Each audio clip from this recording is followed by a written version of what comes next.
Queste immagini sono state girate davanti al pronto soccorso di Cosenza. In fila, ambulanza in fila. Come vedete, ci sono ambulanze in fila, una dietro l'altra, in attesa di trasportare i pazienti all'interno degli ospedali. Questo video testimonia il lavoro incessante che svolgono autisti e infermieri, in servizio nelle ambulanze, in transito per le strade della provincia di Cosenza giorno e notte.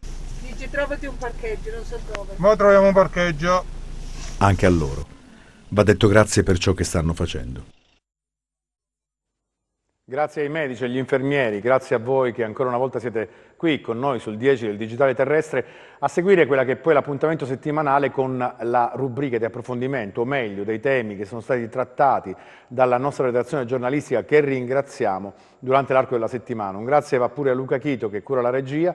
E poi, come al solito, facciamo un ragionamento molto veloce, perché sinteticamente poi ci addentriamo nei servizi. Cosa succede? Beh, andiamo dall'altra parte del mondo, dove in America continua a proliferare il diffondersi del Covid-19 e poi c'è una situazione politica imbarazzante, con Biden che ha vinto, sappiamo, con Trump che ancora è asserragliato dentro la Casa Bianca, quasi a voler dire che non vuole andare via. E quello è un problema che poi si riflette ovviamente in quelli che sono i rapporti internazionali, i precari equilibri anche da un punto di vista della collaborazione socio-economiche tra i paesi che in questo momento servirebbero prioritariamente. Ma arriviamo all'Italia, un'Italia che può essere distinta in tre colori, un po' come fosse una grande opera d'arte, la più grande di tutte del Sommo, di Dante, che poi ha scritto la Divina Commedia. Paradiso c'è poco, ma può essere equiparato probabilmente a quella che è la zona gialla. Poi ci sono le arancioni e le arancioni che si trasformano in rosse. Le arancioni un po' più somiglianti a un purgatorio, e certamente in quelle rosse, per quello che riguarda sia un fattore di tipo economico, ma poi la preoccupazione per i numeri che ancora la pandemia quotidianamente ci restituisce, è un po' più paragonabile a un girone dell'inferno, dove poi scopriamo la nostra fragilità. Questo ci è stato detto anche a più riprese da eminenze dal punto di vista scientifico e medico nelle interviste che abbiamo seguito nei post TG curate direttamente dal nostro direttore che è Attilio Sabato. Abbiamo sentito un intervento da Roma del professor Pugliese che ovviamente dal primo riscontro, dalla nascita della pandemia a marzo, gli ospedali, i grandi ospedali delle città si sono organizzati prevedendo quella che sarebbe stata la seconda ondata. Ma al sud Italia cosa succede? Succede che abbiamo una classe dirigente inadeguata a rappresentare quelle che sono le esigenze della popolazione. Questo non lo dico io, non è una mia considerazione personale, ma stando a quanto Farnetica De Luca, che se la prende con tutte, da Saviano del Camorrologo, se la prende con Di Maio, di fatto però vige uno stato di confusione. Chi dovrebbe governarci? Chi controlla il controllore? E poi arriviamo in Calabria, dove tra la comicità e la tragedia si è disvelato un universo di una fragilità incredibile, del quale noi poi siamo corresponsabili, perché saremo chiamati ancora una volta, mi auguro quanto prima, a scegliere le persone che dovranno guidare le sorti di questa nostra terra. Ma cominciamo a parlare di ciò che è accaduto questa settimana e ovviamente partiamo dal Covid con i primi due servizi. Dobbiamo rassegnarci? No, mai. Altrimenti lasciamo ad altri il compito di decidere per noi e non possiamo più consentirlo a nessuno. Ci spiace dover constatare i troppi silenzi istituzionali sulle ultime vergognose e umilianti vicende. Proviamo a capirci qualcosa. Il generale Cotticelli in TV spiega che non era lui nell'intervista rilasciata d'Articolo Quinto, lasciando capire che è rimasto vittima di un cortocircuito sul quale egli stesso ha assicurato: sto indagando. Sembrava la mia controfigura, dottore. Io non so in quel momento che cosa mi sia successo. L'ex commissario dice e non dice, lancia accusa e poi ritratta, se la prende con il clima che si respira in Calabria. Dice anche che si è visto accollare 100 milioni di euro, un debito del 2014, senza specificare con esattezza chi lo abbia fatto, ma solo con allusioni. È successo di tutto in un'ora e mezza di trasmissione, di tutto e di più. La narrazione della Calabria, anche per l'intervento del sindaco di Napoli, è da fare accapponare la pelle. Capitolo Cotticelli chiuso? Può darsi che sia così, anche perché c'è molto non detto che non è emerso. Si volta pagina? Nelle intenzioni del governo sì, ma non in quella dei calabresi, che mai come questa volta avvertono il peso di una situazione insostenibile. Arriva Zuccatelli? Altro campione con altre problematiche e sul quale pesano dichiarazioni imbarazzanti, non solo la mascherina non utile per proteggersi dal virus, quanto una visione della sanità che non garantisce i cittadini. Le mascherine non servono a un cazzo, ve lo dico in inglese stretto, ok? Bufera su bufera, barzelletta su barzelletta, per una regione che non merita di essere trattata così. Qui, è inutile nasconderlo, non funziona nulla, gli ospedali sono allo stremo, l'emergenza coronavirus è gestita con approssimazioni disarmante, il tracciamento è saltato e chi si trova a casa in quarantena fiduciaria non ha nessuno che lo assista. Non abbiamo ancora capito se la Calabria ha un piano anti-Covid, chi ne è il responsabile, dove sono finiti i soldi inviati da Roma per finanziarlo. Non abbiamo nemmeno capito il ruolo del commissario Arcuri, più volte tirato in ballo da Cotticelli, ma senza chiarire il ruolo che ha svolto in questa ennesima tristissima vicenda. L'indignazione è palpabile in Calabria, che almeno questa volta non ha alcuna intenzione di accettare scelte che reputa dannose per la sanità regionale, già gravata da 1000 problemi dopo 10 anni di inutile gestione commissariale.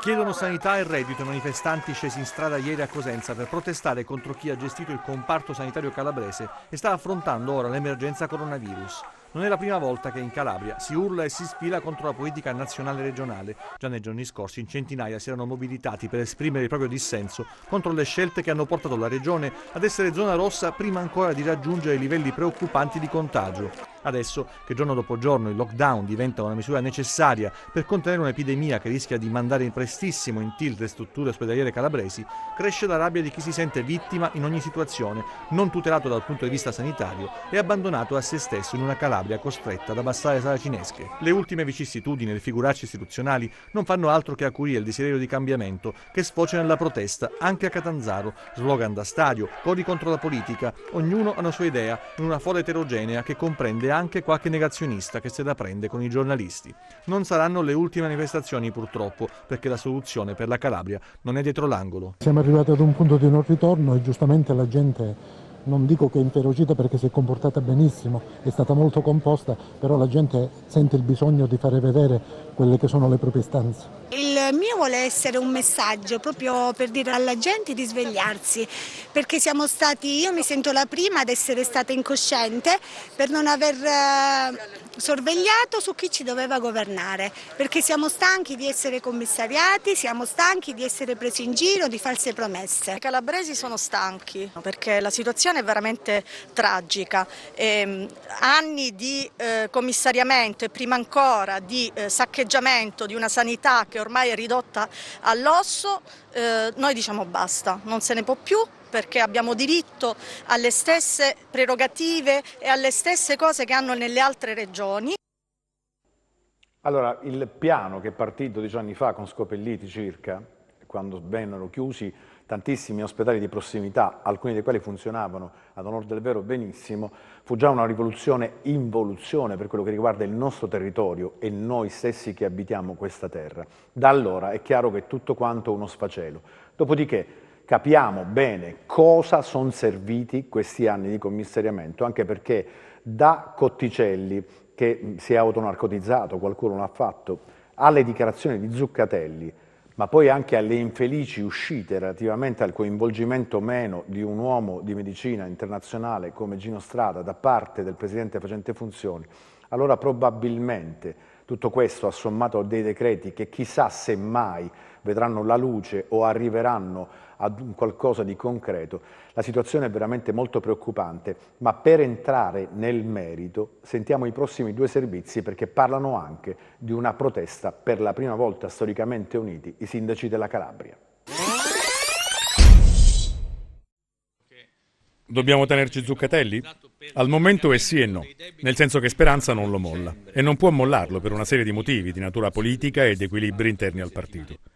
Il manager da 40 anni in sanità arriva da sinistra, ha attraversato la lunga stagione del PC, è stato consigliere comunale a Cesena, candidato con scarsa fortuna, avendo preso solo una manciata di voti alla Camera per Liberi e Uguali. Lo stesso partito del ministro Speranza. Ma questo è il meno, perché il prescelto si è reso protagonista nell'ultimo periodo di una serie di performance in circuito sul web che non garantiscono affatto, anzi indignano e per dirla tutta sconcertano. a tal punto che anche un suo compagno di partito, Nicola Fratoianni, ha avvertito l'esigenza di dire al governo che bisognava intervenire. Già, intervenire. E come? Avendolo appena nominato è difficile licenziarlo. Al momento c'è solo una possibilità, e cioè che si dimetta. Lo farà? Potrebbe, ammesso però che ottenga in cambio qualche altra cosa. Si usa così in politica. Intanto i 5 Stelle spingono il governo e infilano sul tavolo delle possibilità l'improbabile candidatura di Gino Strada. Lascia Kabul e viene a Catanzaro. Al momento è un Abu Tad, nel vero senso della parola.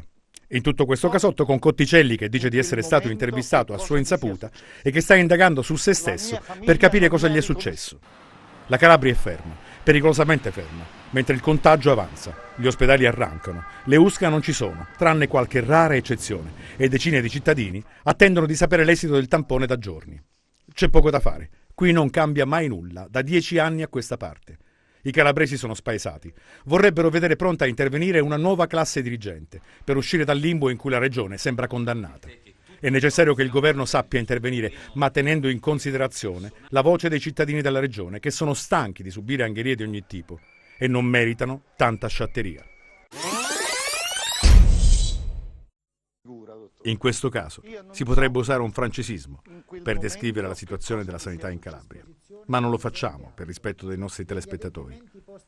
I calabresi sono stanchi di subire scelte calate dall'alto e quasi sempre non all'altezza del compito, che penalizzano tutti.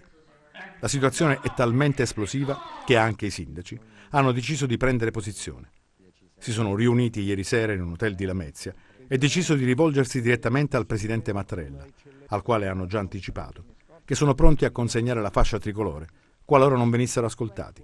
Detto, fatto. Si ritroveranno il 19 novembre a Roma alle ore 12. Non vogliamo più commissariamenti, però vogliamo farlo nel momento in cui questa battaglia ci sarà un governo regionale autorevole, con un presidente autorevole, e soprattutto abbiamo posto l'accento sul fatto che per ritornare la sanità nelle mani della regione, quindi gestita direttamente dai calabresi, comunque bisogna ripianare tutti i debiti che sono stati fatti in questi anni. Basta con i commissariamenti poi in fondo provocano disastri e lasciano macerie, nessuno più del sindaco di Lamezia Terme in questo momento lo può dire. Noi abbiamo pensato come sindaci di fare una proposta diversa, cioè di azzerare questo commissariamento ma anche di fare una protesta, quindi andremo a Roma tutti a chiedere anche che questo decreto venga cancellato. Abbiamo deciso di tenere un fronte unico perché queste problematiche riguardano tutti e 400 i comuni calabresi e stiamo organizzando un'iniziativa di protesta a Roma perché i calabresi non possono pagare le inefficienze di un commissariamento che in 10 anni non ha risolto i problemi della sanità calabrese. Uscire dal commissariamento, che significa anche dare una sanità decente a questa terra. L'idea è quella di avere un confronto con il governo, che venga fatto un piano serio per la sanità in Calabria e che venga individuato un commissario anche attraverso la mediazione e la condivisione dei sindaci che rappresentano appunto il popolo della Calabria. Io credo che i calabresi e la Calabria abbiano diritto a rivendicare pienamente la loro autodeterminazione e la loro autonomia, per cui il regime commissariale deve assolutamente cessare, anche perché non ha portato nessun beneficio alla sanità. Una manifestazione pratica e non simbolica che concretamente accadrà il prossimo 19 novembre con il primo cittadino che parte dalla Locride, attraversando poi la grande città metropolitana di Reggio Calabria e poi Vibo Valentia, così come l'area urbana Cosenza Rende fino al Pollino e riscendendo fino a Crotone, tutti uniti a chiedere veramente rispetto, dignità e diritti per la nostra sanità, per la possibilità di avere un futuro in cui potremo autodeterminarci, perché comunque in tutto questo bisogna anche riflettere sul fatto che c'è un allarme che arrivava dal Ministero che è datato 31 gennaio, quindi i calabresi cosa fanno? Continuano a pagare nonostante quell'allarme. Questa è la circolare inviata alla Regione dal Ministero della Salute. La data, vedete, del 31 gennaio 2020, prima dunque che il nostro territorio venisse colpito dalla pandemia, ben prima dei vari DPCM, del lockdown, delle chiusure. Ebbene, in questa lettera si forniscono elementi per la sorveglianza e il controllo dell'infezione. C'è però anche quest'ultima parte interessante che riguarda nello specifico proprio la Calabria, in cui si legge: con riferimento alla gestione dei potenziali casi di coronavirus si rappresenta che tra le regioni la Calabria risulta essere quella con maggiori difficoltà di gestione dell'emergenza epidemiologica, non essendo dotata di una struttura specifica a tal fine dedicata. A tal riguardo, si legge ancora in questo documento, si sottopone alle valutazioni l'individuazione di una figura specificamente incaricata di sovrintendere a tale situazione di emergenza. Lo ripetiamo, il documento è datato 31 gennaio 2020. Ebbene, da allora cosa è stato fatto? Nulla. Ancora non si capisce di chi sia la responsabilità, o meglio si assiste al solito scaricabarile, mentre gli ospedali sono in affanno, mentre aumentano i pazienti Covid, mentre i sanitari sono stremati. Una situazione che è sotto gli occhi di tutti, ma come sempre a pagare sono i cittadini di questa terra. Questo è il nostro modo di fare informazione, nel senso che via le parole o i riporti sono dei documenti. Il 31 gennaio il Ministero aveva avvertito il popolo calabrese, chi lo amministra, chi lo governa, del gravissimo rischio. Fatto sta che siamo a novembre inoltrato, siamo nella seconda fase della pandemia e nulla è accaduto, e questo è importante che arrivi in maniera lineare, netta e precisa dentro le vostre case. In ogni caso, la conseguenza qual è? Che gli ospedali calabresi sono realmente in affanno. Sentite. Il Covid-19 conquista spazi negli ospedali calabresi. Mentre fuori dai nosocomi si litiga su ciò che si poteva e doveva fare, tra le corsie ci si arrangia per far posto ai tanti contagiati che hanno bisogno di assistenza e cure.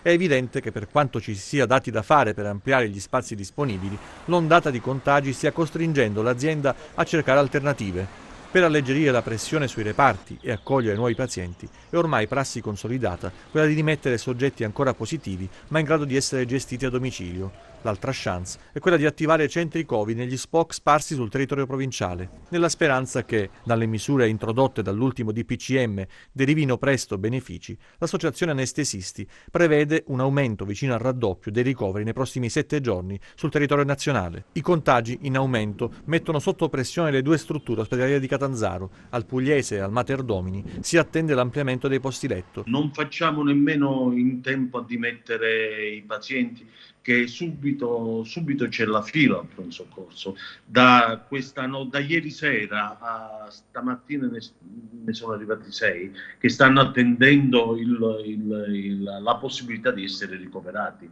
È veramente qualcosa di drammatico.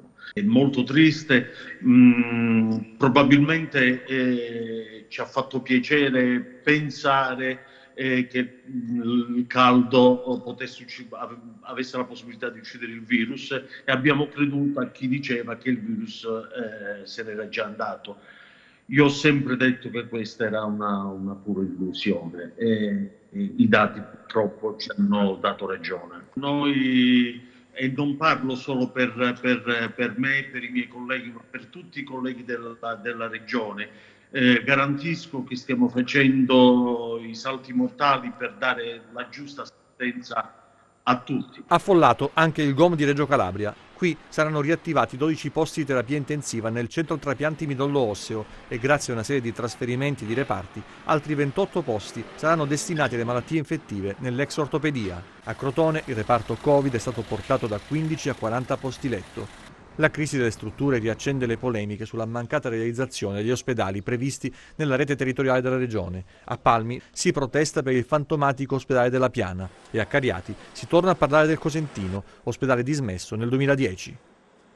E questa è la situazione che, tra le altre cose, avevamo anche annunciato qualche minuto fa, parlando di quelli che furono gli ospedali dismessi circa 12 anni fa, e l'attuale concreta necessità di posti letto per ovviare a quella che è la crescita esponenziale della pandemia, con degli ospedali a collasso. Abbiamo visto delle immagini che vi abbiamo trattato e abbiamo mandato nei nostri TG relativamente anche a dei grandi pronto soccorso come quello dell'Annunziata di Cosenza, realmente al collasso. Ma mentre tutto sembra volgere al peggio, cosa accade Sentiamolo nei prossimi 2 servizi perché arrivano le ordinanze del Presidente facente funzioni. La Calabria ha i suoi ospedali Covid. Il presidente facente funzioni della Giunta regionale Nino Spirlì ha infatti firmato oggi l'ordinanza che prevede la conversione di posti letto di area medica in posti letto Covid. Il provvedimento prevede un incremento di 234 posti letto Covid più altri 10 di terapia intensiva. Che nell'area nord, per le strutture di Rogliano, Rossano Corigliano e Paola Cetraro, sia realizzata una riconversione di numero 74 posti letto di degenza ordinaria e l'attivazione di numero 10 posti letto di terapia intensiva Covid-19 dedicati. Che nell'area sud per la struttura di Gioia Tauro sia realizzata la riconversione dei posti letto prevedendo i 40 posti letto disponibili in posti letto Covid-19 dedicati. Che nell'area centro, per la struttura di Soveria Mannelli, sia realizzata una riconversione di posti letto prevedendone numero 20 Covid-19 dedicati. Disporre la riqualificazione ed adeguamento della struttura Villa Bianca, già sede del Policlinico Universitario nel comune di Catanzaro, per la realizzazione di 100 posti letto Covid-19 dedicati.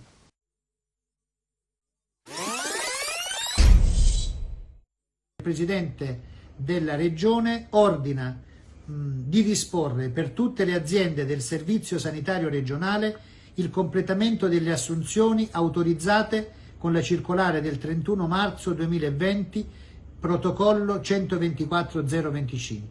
Secondo, di autorizzare l'ulteriore reclutamento di 150 medici e 150 infermieri professionali da assegnare alle singole aziende del Servizio Sanitario Regionale per l'assistenza ai pazienti affetti da Covid-19 in relazione alla dotazione complessiva dei posti letto attivati nelle diverse strutture ospedaliere.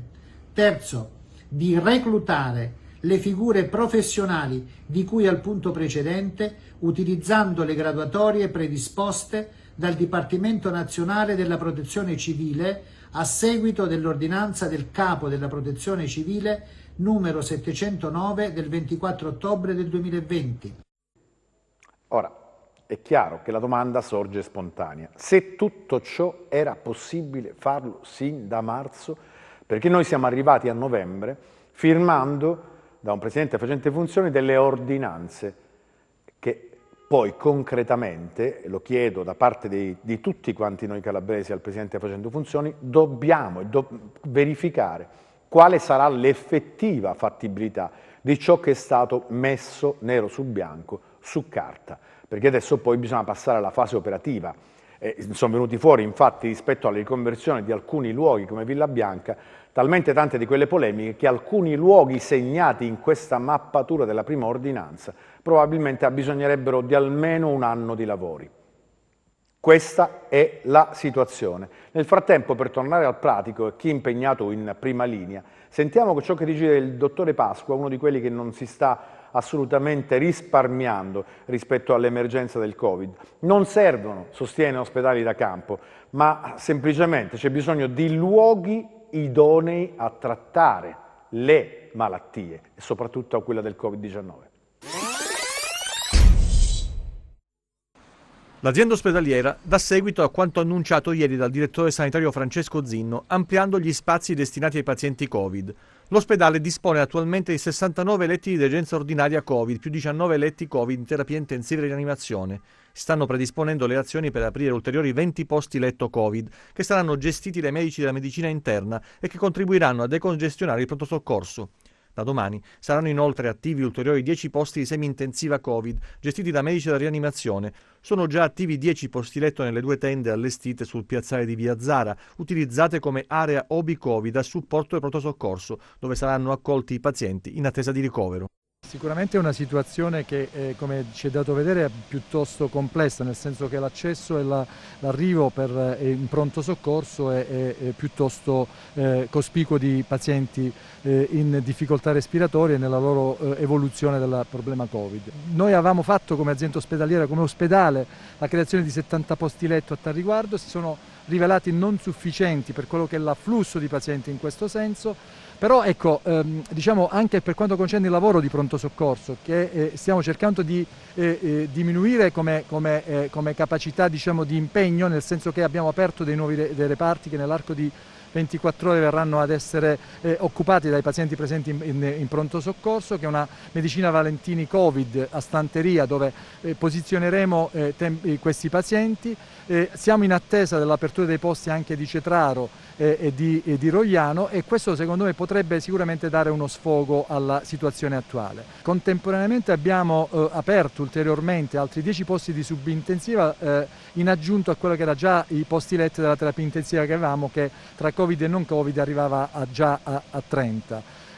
Speriamo anche nel supporto, io lo ripeto, del territorio, affinché questo possa dare uno sfogo alla nostra azione ospedaliera, che è già abbastanza satura di quello che è la situazione attuale. Pasqua non ritiene utile l'allestimento di ospedali da campo, soluzione paventata in queste ore. Non credo che sia quello il nostro problema, c'è bisogno probabilmente di trovare dei luoghi idonei per poter mettere questi pazienti. Non è una situazione di guerra, è una situazione molto impegnativa dove tutti ci stiamo mettendo l'anima per poterla risolvere. È l'obbligo di un professionista, di un medico che sta in prima linea, quello di raccontare, di restituire la verità ai cittadini, che questa sanità pubblica, attraverso gli sforzi del quotidiano, la finanziano pure, e mica con pochi sforzi e pochi sacrifici. E questo è quello che arriva come messaggio. Era l'ultimo servizio ovviamente di questo numero di Seven. Noi, come al solito, vi invitiamo a restare sul 10, perché sempre così, in punta di piedi ma con il massimo impegno, proviamo ad entrare nelle vostre case e garantirvi 24 ore al giorno, tra TG e approfondimenti, le giuste notizie che dobbiamo darvi relativamente alla nostra terra, a ciò che accade, a ciò che auspichiamo possa accadere. Ci vediamo la prossima settimana, stesso canale, il 10, TEN Digitale Terrestre, sempre su 7.